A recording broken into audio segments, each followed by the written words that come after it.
بسم اللہ الرحمن الرحیم۔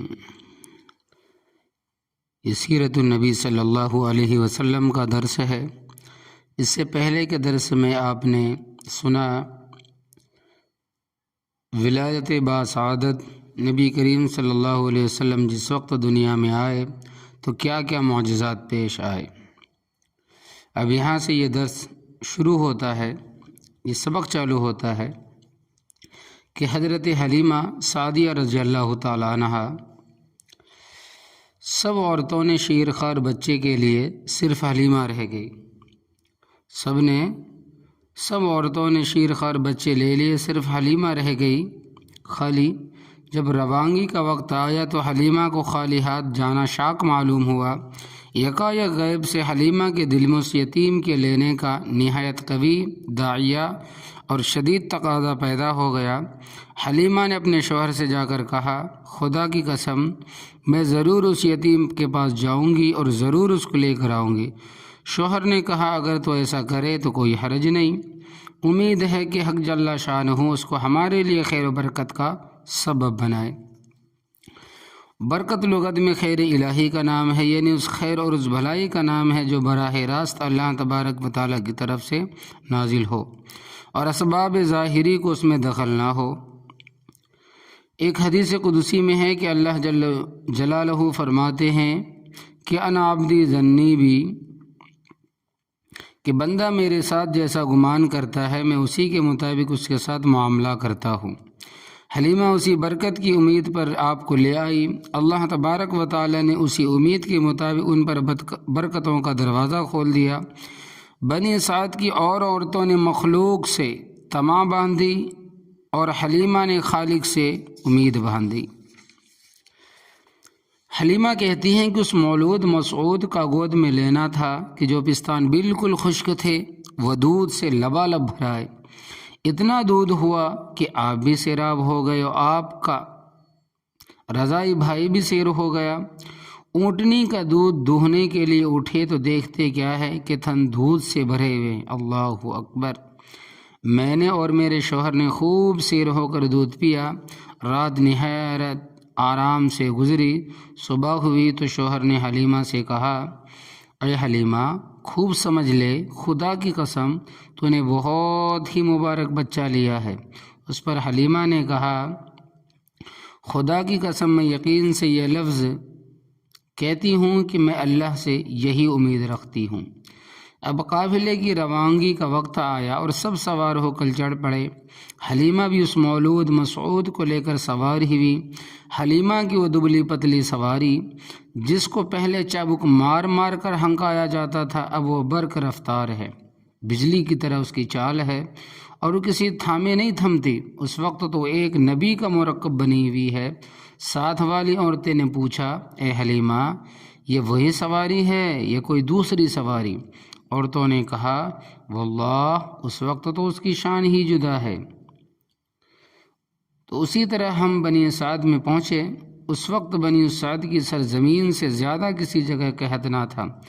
میری بکریاں جب شام کو چراہ گاہ سے واپس آتی تو دودھ سے بھری ہوئی ہوتی اور دوسروں کی بکریاں بالکل بھوکی آتی، تھنوں میں ایک قطرہ دودھ کا نہ ہوتا۔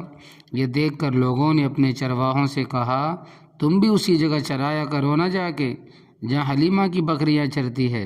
چنانچہ ایسا ہی کیا گیا، مگر پھر بھی یہی ہوا کہ شام کو حلیمہ کی بکریاں پیٹ بھری ہوئی دودھ سے لبالب ریز آتی اور دوسروں کی بکریاں بھوکی واپس آتی، تھنوں میں دودھ کا ایک قطرہ نہ ہوتا۔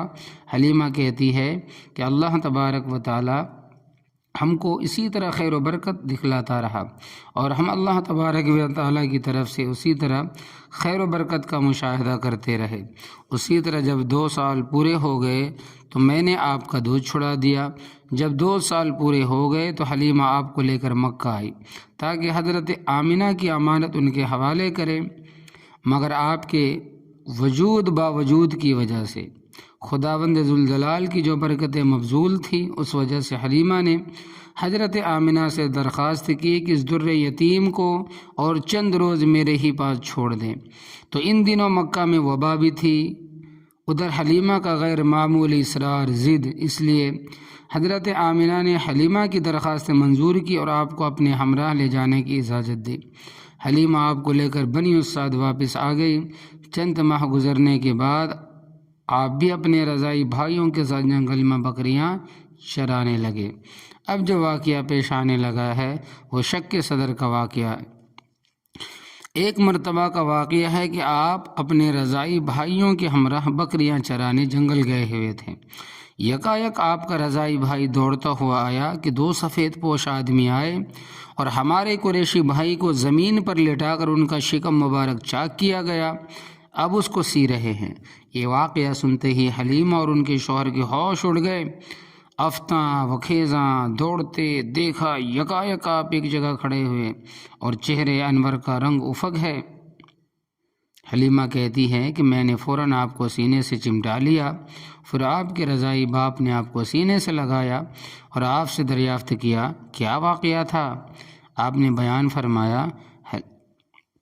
حلیمہ آپ کو گھر واپس آ گئی۔ شق صدر کا واقعہ نبی کریم صلی اللہ علیہ وسلم کو اپنے مبارک میں عمر مبارک میں 4 مرتبہ پیش آیا۔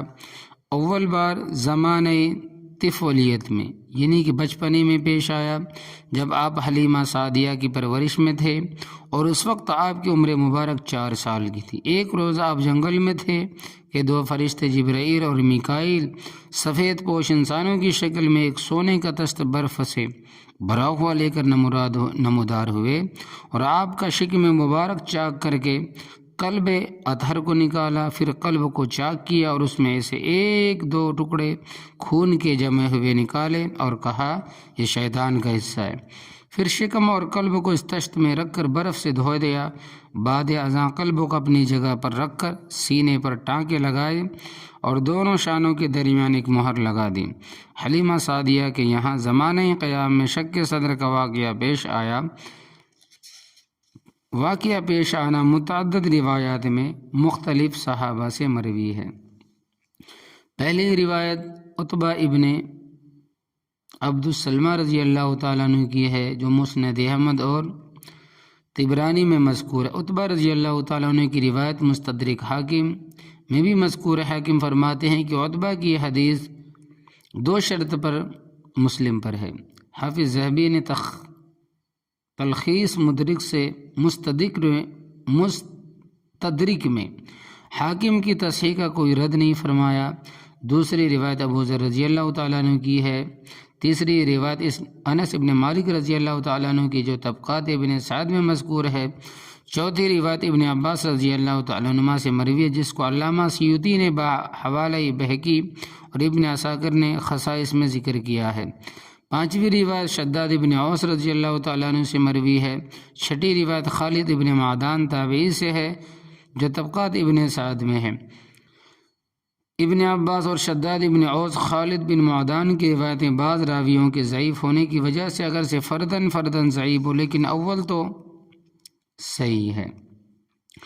فرماتے ہیں کہ احادیث معراج ہی کو لے لیجئے کہ تقریباً 50 صحابہ کرام رضی اللہ تعالیٰ عنہم سے مروی ہے، لیکن ہر صحابی کی روایت میں کچھ ایسے امور کا ذکر ہے جو دوسرے صحابہ کی روایت میں اس کا ذکر نہیں ہے۔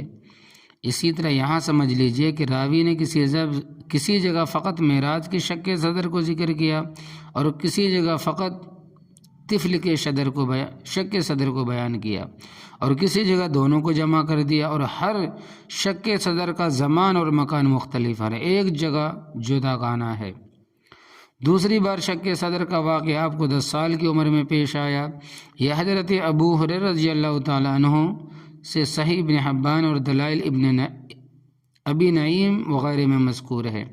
حضرت ابو ہریرہ رضی اللہ تعالیٰ عنہ کی حدیث کو حافظ مقدسین مختارہ میں اور عبداللہ ابن احمد نے زوائد مسند میں سند کے ساتھ بیان کیا ہے۔ تیسری بار یہ واقعہ بعثت کے وقت پیش آیا جیسا کہ مسند ابی داود اور دلائل ابی نعیم میں حضرت عائشہ رضی اللہ تعالیٰ عنہ سے مروی ہے۔ فرماتے ہیں کہ اور چوتھی بار یہ واقعہ معراج کے وقت پیش آئے، جیسا کہ بخاری اور مسلم اور ترمذی اور نسائی وغیرہ میں ابو ذر رضی اللہ تعالیٰ عنہ سے مروی ہے۔ الحاصل یہ 4 مرتبہ کا شک صدر تو روایت صحیح اور احادیث معتبرہ سے ثابت ہے، اور بعض روایت میں 5 مرتبہ بھی شک صدر کا ذکر آیا۔ 20 سال کی عمر میں نبی کریم صلی اللہ علیہ وسلم کا شک صدر ہوا، مگر یہ روایت باجماع محدثین ثابت اور معتبر نہیں۔ شک صدر کی حقیقت علامہ قسطلانی محیب میں اور علامہ زرقانی شرح محیب میں فرماتے ہیں کہ یہ جو کچھ مروی ہوا، یعنی شک صدر اور قلب مبارک کا نکالنا وغیرہ وغیرہ، اس قسم کے خوارج کا اسی طرح تسلیم کرنا واجب اور لازم ہے۔ خلاصہ کلام یہ ہے کہ شک کے طرز سے حقیقتاً سینہ کا چاک کرنا مراد ہے۔ شک صدر سے شدہ صدر کے معنی مراد لینا جو ایک خاص قسم کا علم ہے، صریح غلطی ہے۔ شک صدر نبی کریم صلی اللہ علیہ وسلم کے خاص الخاص معجزات میں سے ہے، اور شرح صدر حضور اقدس صلی اللہ علیہ وسلم کے ساتھ مخصوص نہیں ہے۔ حضرت ابوبکر عمر رضی اللہ تعالیٰ عنہ کے زمانے سے لے کر اب تک بھی علماء صالحین کو شرح صدر ہوتا رہا ہے۔ نیز اگر شک کے صدر سے شرح صدر کے معنی مراد ہو جو ایک امر معنوی ہے، تو پھر اس حدیث کا کیا مطلب ہوگا کہ سیون کا نشان جو آپ کے سینے مبارک پر صحابہ کرام اس کو اپنی آنکھوں سے دیکھتے تھے، کیا شرح صدر سے سینے پر سلائی کے نشان نمودار ہو جاتے ہیں؟ لا حول ولا قوت الا باللہ العلی العظیم۔ شک صدر کے اسرار پہلی مرتبہ جو حلیمہ سعدیہ کے یہاں زمانہ قیام میں قلب چاک کر کے جو ایک سیاہ نقطہ نکالا گیا، وہ حقیقت میں گناہ اور معصیت کا مادہ تھا، جس سے آپ کا قلب مطہر کو پاک کر دیا گیا، اور نکالنے کے بعد قلب مبارک غالباً اس لیے دھویا گیا کہ مادہ معصیت کا کوئی نشان اور اثر بھی باقی نہ رہے، اور برف سے اس لیے دھویا کہ گناہوں کا مزاج گرم ہے، جیسا کہ شیخ اکبر نے فتوحات میں لکھا ہے، اس لیے مادہ معصیت کے بجھانے کے لیے برف کا استعمال کیا گیا، حرارت سیاہ کا نام و نشان بھی باقی نہ رہے۔ اور قرآن و حدیث سے بھی یہی معلوم ہوتا ہے۔ قال تعالی ان الذین یأکلون اموال الیتامی ظلما انما یأکلون فی بطونہم نارا، تحقیق جو لوگ یتیموں کا مال کھاتے ہیں وہ حقیقت میں اپنے پیٹوں میں آگ بھرتے ہیں۔ تو اس آیت سے صاف ظاہر ہے کہ مال حرام اگرچہ دنیا میں کتنا ہی ٹھنڈا کیوں نہ ہو، لیکن عالم آخرت کے لحاظ سے اس کا مزاج آگ سے کم گرم نہیں، جیسا کہ صبر کا مزاج اس عالم میں حنظل سے زیادہ تلخ ہے۔ حنظل ایک پھل ہے، بہت زیادہ کڑوا ہے، مگر عالم آخرت میں عمل شہد سے زیادہ شیریں ہے۔ وقص علی ھذا اور ایک حدیث میں ہے، یعنی صدقہ گناہ کو ایسا ہی بجھا دیتا ہے جیسا پانی آگ کو۔ اور فرماتے ہیں کہ غصہ شیطان کی جانب سے ہے اور شیطان آگ سے پیدا کیا گیا ہے۔ نتیجہ یہ نکلا غصہ آگ سے پیدا ہوا ہے، اور جزائے نیست کی آگ کو پانی ہی بجھایا جاتا ہے۔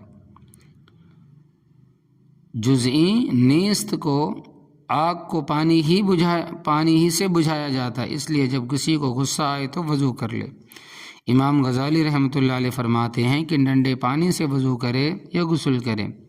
امام غزالی رحمۃ اللہ علیہ فرماتے ہیں کہ ٹھنڈے پانی سے وضو کرے یا غسل کرے، آگ میں 2 وصف خاص ہے، ایک حرارت اور گرمی، اور دوسرے علو یعنی اوپر کو چڑھنا۔ اس لیے نبی کریم صلی اللہ علیہ وسلم نے پہلے وصف کے لحاظ سے غضب کا یہ علاج تجویز فرمایا کہ وضو کرو اور غصہ کی آگ کو پانی سے بجھاؤ، اور دوسرے وصف یعنی بڑائی کے لحاظ سے یہ علاج تجویز فرمایا جس کو غصہ آئے وہ کھڑا ہو تو بیٹھ جائے، اگر اس سے غصہ جاتا رہے تو فبیہا، ورنہ لیٹ جائے۔ تو اس حدیث کو احمد بن حنبل اور ترمذی نے ابو ذر رضی اللہ تعالیٰ عنہ سے روایت کیا ہے۔ غصے کی وجہ سے انسان میں جو ایک قسم کا بڑائی پیدا ہو جاتی ہے، اس کا علاج تواضع، تذلل اور تمسکن سے فرمایا۔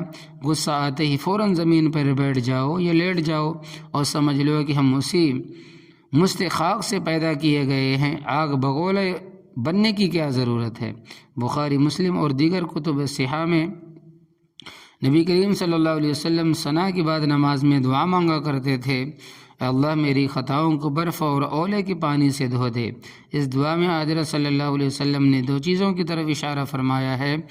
نمبر 1 گناہوں کی نجاست کی طرف ان کے دھونے کی اللہ تبارک و تعالیٰ سے درخواست کی، اس لیے کہ طریقہ یہ ہے کہ نجاست اور ناپاکی ہی کو دھوتے ہیں، پاک چیز کو نہیں دھوتے۔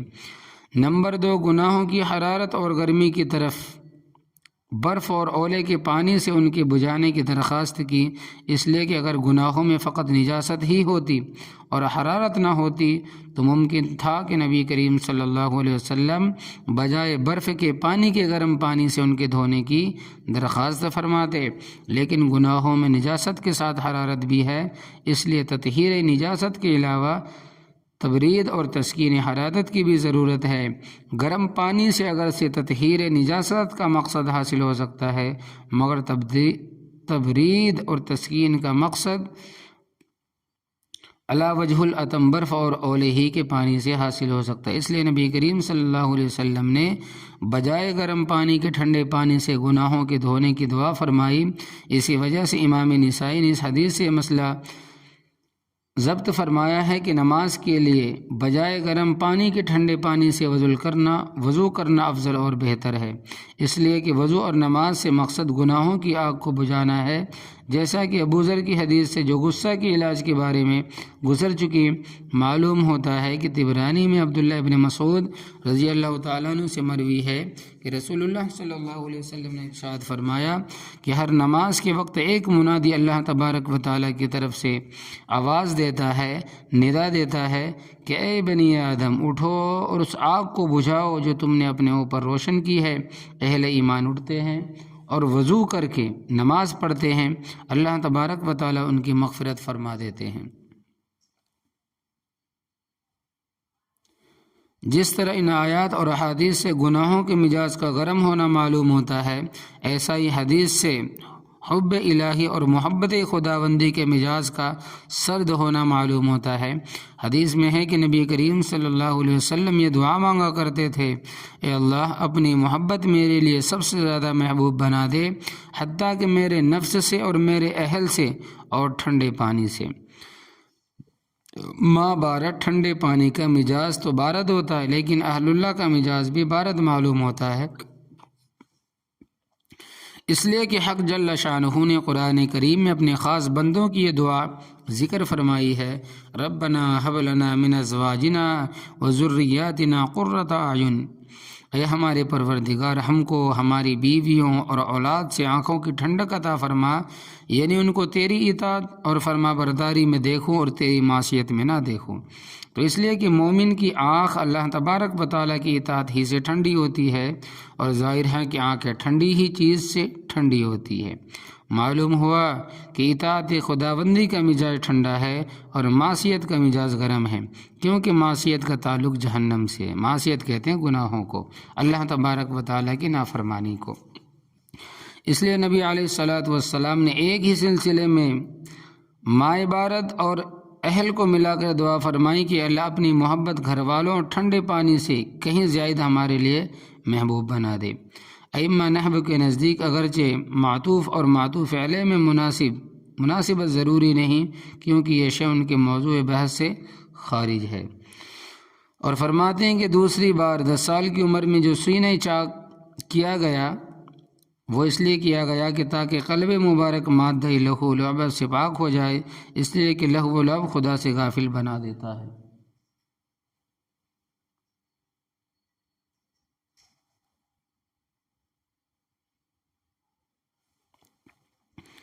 اور تیسری بار بیعت کے وقت جو قلب مبارک چاک کیا گیا وہ اس لیے کہ قلب مبارک اسرار وحی اور علوم الہیہ کا تحمل کر سکے۔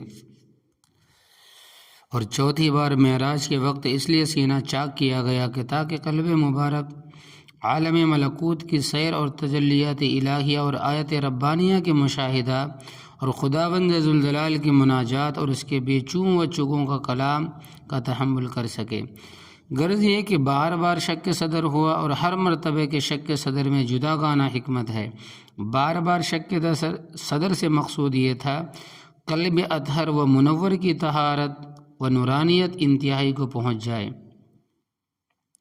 شک صدر کے بعد مہر کیوں لگائی گئی؟ جب کسی شے کی حفاظت مقصود ہوتی ہے تو مہر لگا دیتے ہیں تاکہ جو شے اس میں رکھ دی گئی ہے وہ اس میں سے نکلنے نہ پائے۔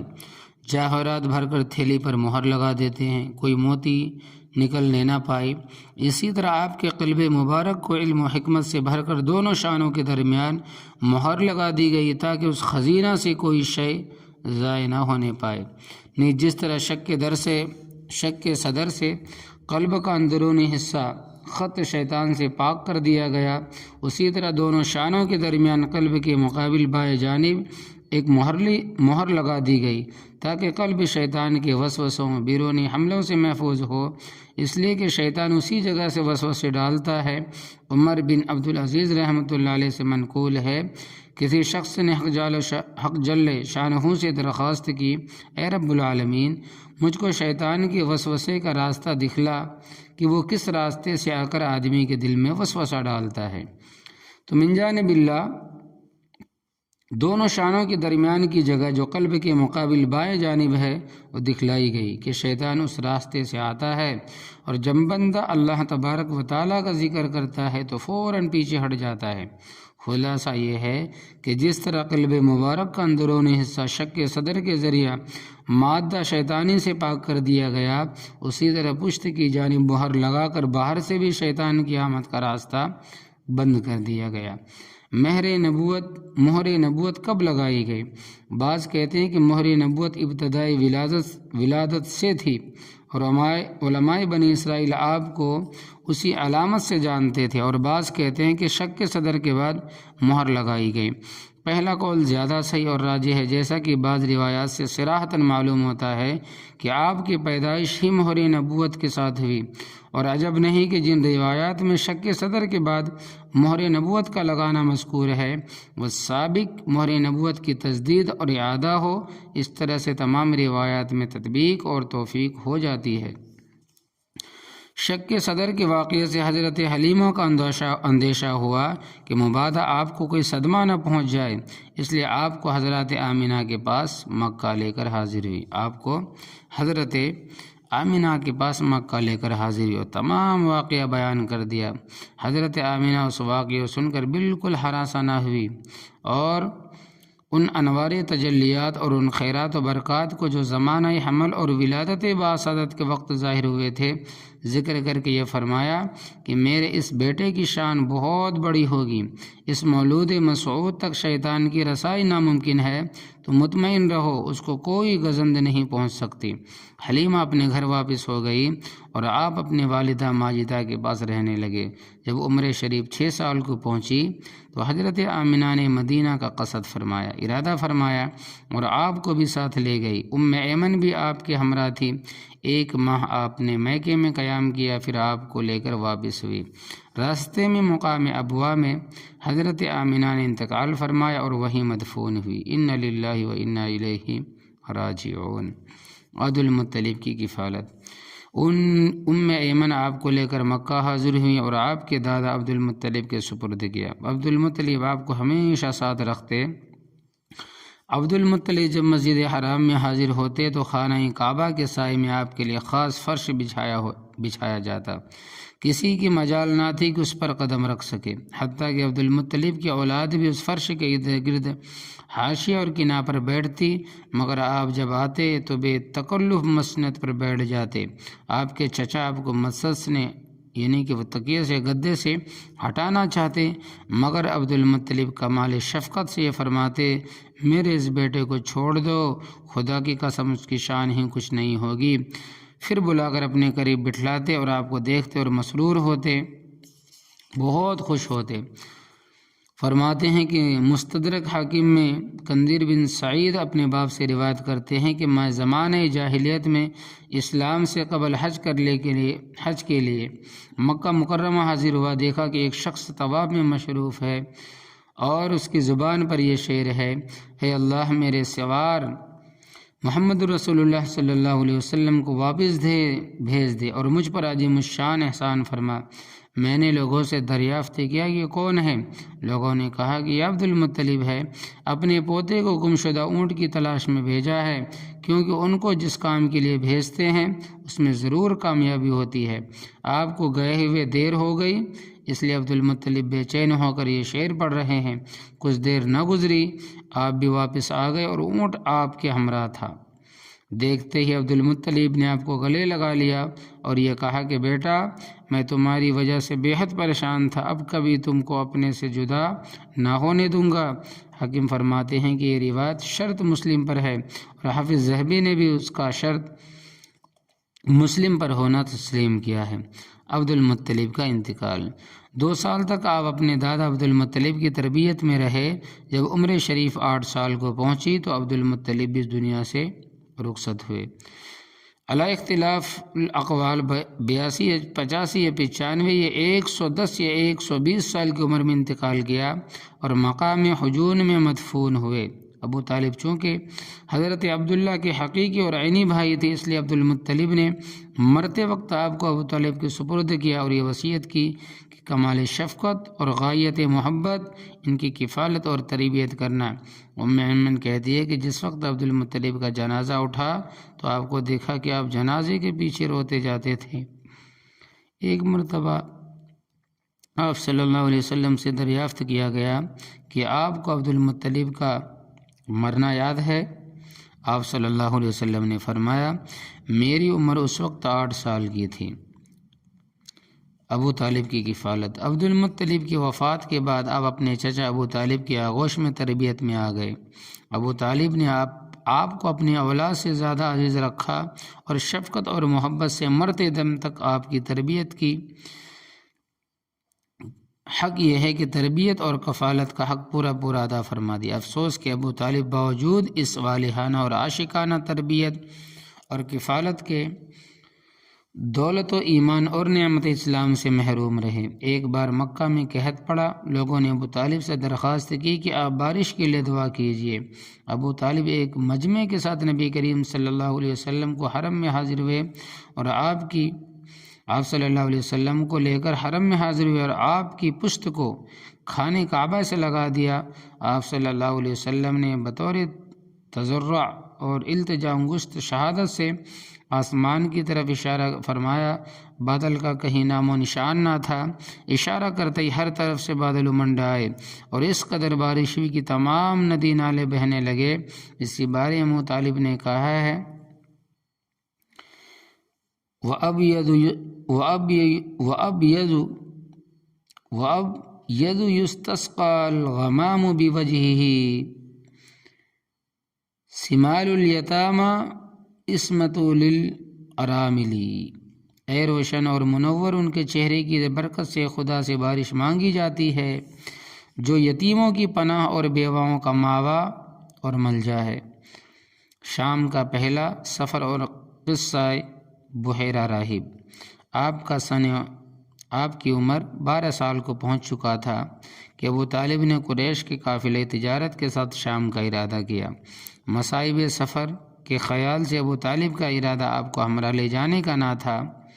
عین روانگی کے وقت آپ صلی اللہ علیہ وسلم کے چہرے پر حزن و ملال کے آثار دیکھے، اس لیے آپ کو اپنے ہمراہ لے لیا۔ سیرت ابن ہشام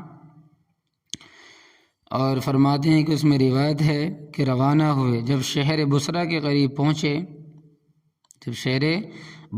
قریب پہنچے تو وہاں ایک نصرانی راہب رہتا تھا جس کا نام تھا جرجیس اور بحیرہ راہب کے نام سے مشہور تھا، اور نبی آخر الزماں کی جو علامت آسمانی کتابوں میں مذکور تھی ان سے بخوبی واقف اور باخبر تھا۔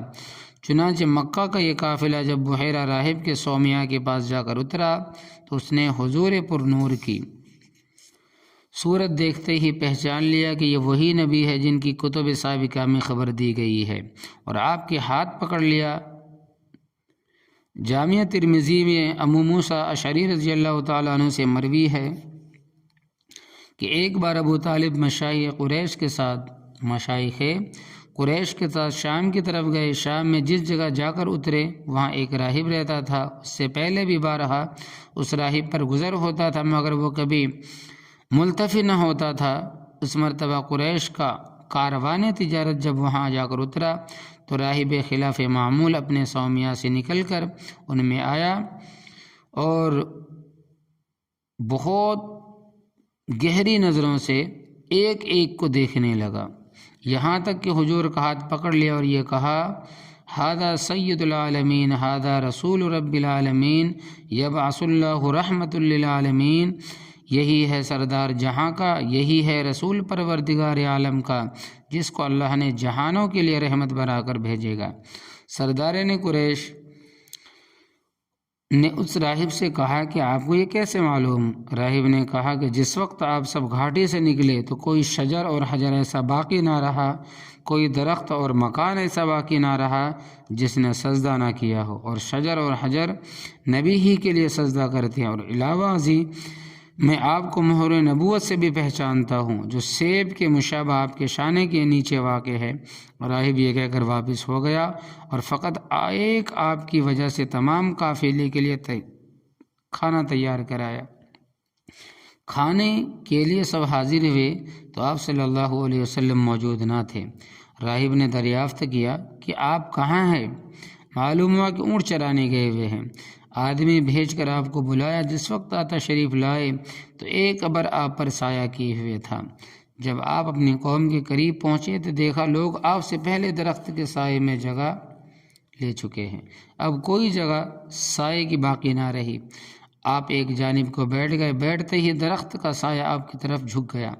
راہب نے کہا کہ درخت کے سائے کو دیکھو کہ کس طرف مائل ہے، اور کھڑے ہو کر لوگوں کو قسمیں دینے لگا اور یہ کہا کہ آپ لوگ ان کو روم کی طرف نہ لے جائیں، رومی اگر ان کو دیکھ لیں گے تو آپ کی صفات اور علامات سے آپ کو پہچان کر قتل کر ڈالیں گے۔ اثناء کلام میں اچانک اور یکایک جو راہب کی نظر پڑی تو دیکھا کہ روم کے 7 آدمی کسی تلاش میں اسی طرف آ رہے ہیں۔ راہب نے پوچھا تم کس کے لیے نکلے ہو؟ رومیوں نے کہا کہ ہم اس نبی کی تلاش میں نکلے ہیں جس کی توریت اور انجیل میں بشارت مذکور ہے کہ اس مہینے میں سفر کے لیے نکلنے والا ہے، ہر طرف ہم نے اپنے آدمی بھیجے ہیں۔ راہب نے کہا اچھا یہ تو بتاؤ جس شے کا خداوند ذوالجلال نے ارادہ فرما لیا ہو اس کو کوئی روک سکتا ہے؟ رومیوں نے کہا کہ نہیں۔ اس کے بعد رومیوں نے بحیرہ راہب سے عہد کیا کہ ہم اب اس نبی کے در پہ نہ ہوں گے، اور یہ 7 رومی ہیں وہیں بحیرہ راہب کے پاس رہ پڑے، کیونکہ جس مقصد کے لیے نکلے تھے وہ خیال ہی بدل گیا، اس لیے کہ اب واپسی کو خلاف مصلحت سمجھ کر بحیرہ راہب کے پاس ٹھہر گئے۔ راہب نے پھر قریش کے قافلوں کو قسم دے کر دریافت کیا کہ تم میں سے اس کا ولی کون ہے؟ لوگوں نے ابو طالب کی طرف اشارہ کیا۔ راہب نے ابو طالب سے کہا کہ آپ ان کو ضرور واپس بھیج دیں۔ ابو طالب نے آپ کو ابو بکر اور بلال کے ہمراہ مکہ واپس بھیج دیا۔ راہب نے ناشتہ کے لیے روٹی اور زیتون کا تیل ساتھ کر دیا۔ امام ترمذی فرماتے ہیں کہ یہ حدیث حسن ہے۔ حاکم فرماتے ہیں کہ یہ روایت بخاری اور مسلم کی شرط پر ہے۔ بہقی کی ایک روایت میں ہے کہ بحیرہ نے اٹھ کر آپ صلی اللہ علیہ وسلم کے پشت مبارک کو دیکھا تو 2 شانوں کے درمیان مہر نبوت دیکھی، اور مہر نبوت کو اس صفت پر پایا جو اس کے علم میں تھی۔ امام بہقی فرماتے ہیں کہ یہ قصہ اہل مغازی کے نزدیک مشہور ہے۔ شیخ جلال الدین سیوطی فرماتے ہیں کہ قصے کے متعدد شواہد ہے جو اس کی صحت کا حکم کرتے ہیں، اور میں ان قریب ان کو شواہد کو بیان کروں گا۔ حافظ عسقلانی اصحابہ میں فرماتے ہیں کہ اس روایت کے تمام راوی ثقہ اور صحیح بخاری راوی ہے۔ عبدالرحمن بن غزوان روائی بخاری میں سے ہے۔ ائمہ حدیث اور حفاظ کی ایک جماعت میں عبدالرحمن کو ثقہ بتلایا ہے۔ تو انشاءاللہ تبارک و تعالی آگے کی جو کڑی ہے وہ انشاءاللہ تبارک و تعالی کل نبی کریم صلی اللہ علیہ وسلم کی سیرت مبارکہ کے اس کے بعد نبی کریم صلی اللہ علیہ وسلم کے ساتھ